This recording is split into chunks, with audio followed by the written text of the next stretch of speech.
Hi mga kamamshika, nakshiyan kapapshi!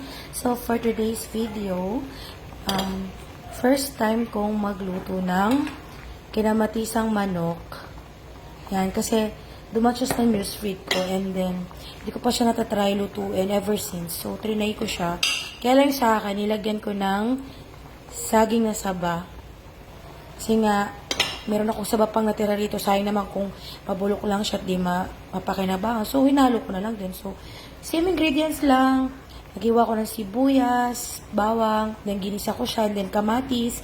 And then, inantay ko na lumabas yung katas ng kamatis. And then, paglabas ng katas ng kamatis, nilagay ko yung ating mga manok. And meron din akong isang slice na pork kasi nga bawal kayo siya ng chicken. And after nun, ginisa ko lang siya. And then, nilagay na ako ng tubig, and after ko malagay ng tubig, pinakuluan ko, and then kumulo na siya, yan, nilagay ko na yung ating saging, and yung green na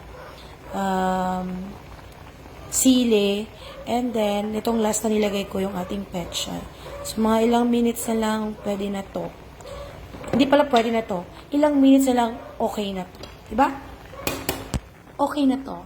So, yun lang po. Thank you for watching. God bless everyone. Bye-bye.